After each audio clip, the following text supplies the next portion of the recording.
Really? For children that have been taken into care over the weekend or Thursday and Friday, because they have to have the first hearing in 72 hours. Wow. So we're always in court 95% of the time on Mondays for emergency hearings. Sam, so you are busy, particularly on Mondays and Thursdays. I'm glad today's a Wednesday. Yeah. One of the respite days for you. Actually not. I spend Wednesdays typing court reports. Wow, getting ready for tomorrow. Right.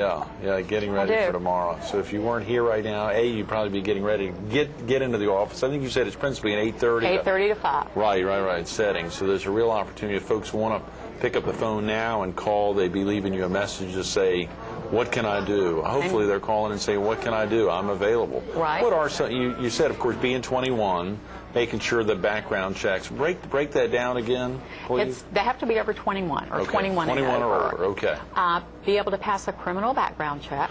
Criminal background check, Right, that's through SLED. Sure. And then make sure that their name does not appear on the Child Abuse and Neglect Central Registry. So if you've ever had an indicated case of abuse or neglect, your name would be entered on the registry, and we make sure that the name isn't on there before we let them become a guardian. But even as guardians, are they going to have, what are some of the things they're going to do as guardians? Are they going to have one-on-one time outside of the foster home? Or are they going to, okay. Absolutely, yes. Let's break down what a typical day, I'm sure there's not a typical. There's typical not. Nothing. Seeing you smile on that, no typical anything, but a day for a guardian ad litem.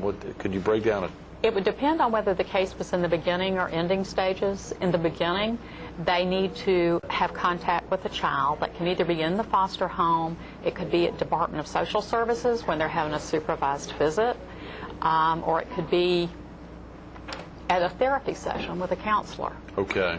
They're not allowed to transport children, so... Guardian ad litems cannot transport children. Transport children, no.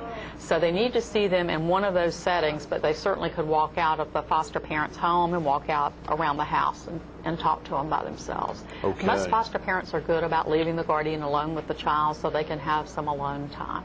Good. Very important. And that one-on-one interaction is so critical. And what are some of the things that the guardian is to do with the child? What are some, I mean, if a viewer right now felt that they may not be able to interact well with children, what kind of interaction is both required and needed? Really not required, just face-to-face contact at least once a month. Sure. Some children are needier than others. Some older children have different needs than the little ones. So, and obviously if you get a baby that you're a guardian for, all about you can do is go in there and observe the baby and make sure the baby's okay. There isn't a whole lot of interaction. Sure. So we actually had a guardian that went to the hospital before the child got out of the hospital and went up there and just held the child. Okay. So those are rare circumstances, but it just depends on the case as to how much interaction is really necessary. Right. Is that guardian seeking anything in particular out of the child, or just the fact that they have 2 ears and 1 mouth, and so they're listening to the child more than anything? Right. They listen.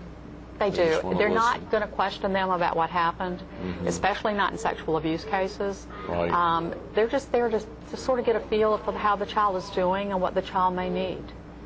To be able to provide that information to the attorney who is representing them in court. Right. And that information goes into the court report, and which I type, and then pass it on to the attorney in court. So for a viewer who may be concerned right now that, I don't want to get in the middle of family strife, they are not getting in to say, tell me about the neglect or the abuse, and I'm going to they are, again, just there to listen. So, oftentimes viewers be afraid of, a parent getting wild or coming after them.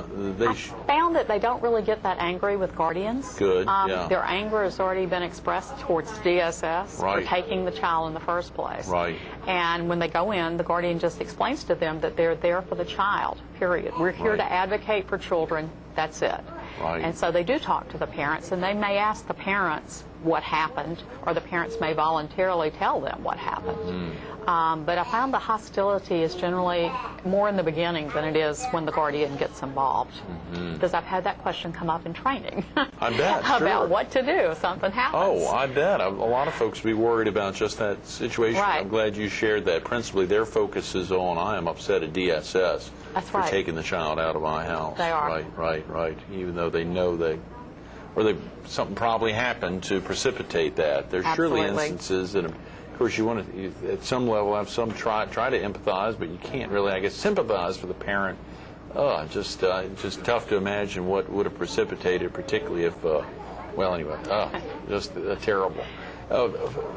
The volunteer need is critical right now. You really have a critical need. It is. Our goal in South Carolina is to have a volunteer guardian for every child that comes into care. One-on-one instead of that chance of doing 3, right? Right. Well, they can still have 3 cases, Sure. but just every child having a guardian.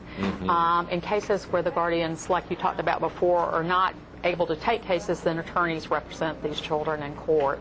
And the attorneys, with their busy time, just don't have that one-on-one interaction most of the time with the case. Okay, so there is, with this critical need of trying to make sure that every child has a guardian. Absolutely. The opportunity for a viewer right now to call, they can do training on how regular a basis? I'm in the middle of a night training right now. Day training starts, in fact, it starts today. Oh, okay, good, Yes, good. it does. And that runs from 9:30 to 4:30 every Wednesday for 5 weeks. Okay, so if a viewer right now says, I'm free in 2 hours, They can be I there. can call on Wednesday the 16th. I can give a call right now. That's call right. your office at 248-7374. Right. And they'd need to come where? 311A Beatty Street. Okay, in Conway. That is in Conway. That's great. Well, you've given us enough time so we can get a shower and That's get right. cleaned up and head You can over come there. in jeans. Good. I don't Yeah, care. that's right. Take this jacket I don't off. care. Good.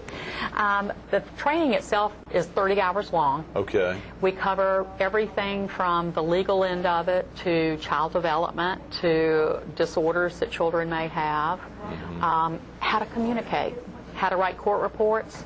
We cover everything that we think the guardian is going to need to be able to handle a case. And they're always welcome to come back to us and ask questions. I mean, we're there to help them. But they really do need this 30 hours of training. It's required. Yeah. Not only is it required, I mean, it's very important. If someone thinks, well, I can't write up a long court report, are we talking about something that's relatively easy to do? Oh, yeah. We have a format for it. Sure. And really, it is not that hard. Right. So that is something they should be able to get over.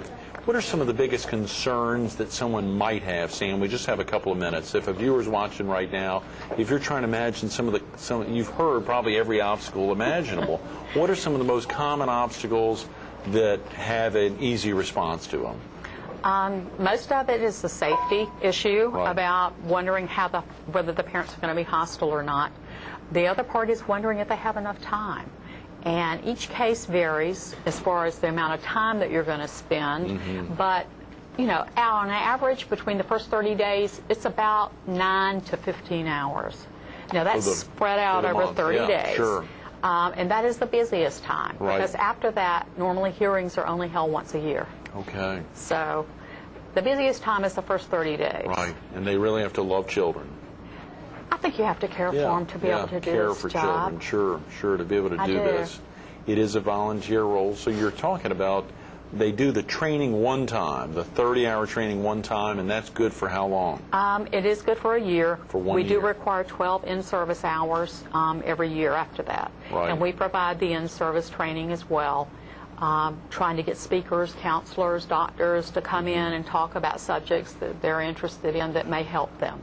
So you then have to come back in for another 30 hours of training at the end of the year? Not 30, just 12 hours in service. Oh, yeah, 12 hours in service, right, after the 30 hours. So if you do 12 hours a year, you're only going to have the 30 hours one time. No, the 30 hours is separate from the 12. Okay, right. You go through the initial 30-hour training. Right. And then after that, 1 year from then, you have to go 12 hours every year. 12, okay, good. To stay informed. Every year to stay. That's great. I just want to make sure that's clear for folks who are trying to think about the amount of time that they need to put aside. Right. It's very important. It's not as time-wise, it didn't take as much time as they seem to think that it's going to. Sure. That's always a question and a concern.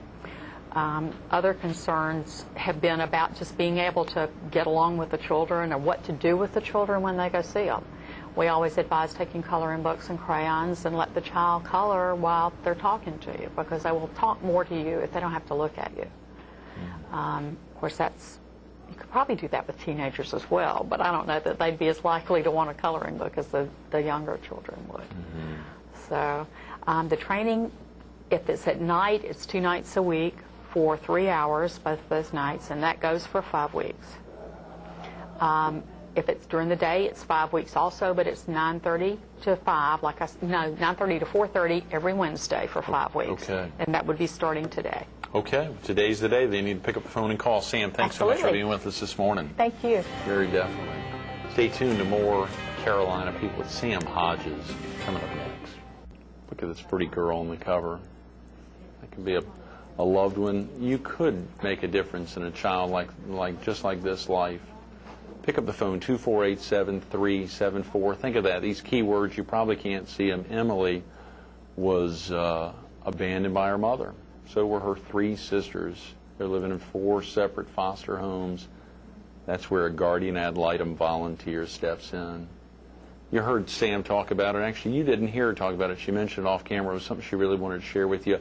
The guardian ad litem serve as a constant in these children's lives. Oftentimes the child's jumping, unfortunately, for whatever circumstance. They're moving from foster home to foster home while everything's proceeding before they get into court. There's a lot of folks who love these children in one way or another, but they never find a way to get it to them. They just don't have a chance to interact with the children, unfortunately, because they're in a rough situation. That's a constant. But the constant that a guardian ad litem volunteer can make in their lives is something that you can be a part of. 248-7374. Folks like Sam and others that every day are interacting with tremendous volunteers. Pick up the phone. Today the training starts at 9:30 on Beatty Street in Conway. You can be a part of that. If you don't have the time, you can also find a way to make a difference by going online to scheroesforchildren.org. Take the time.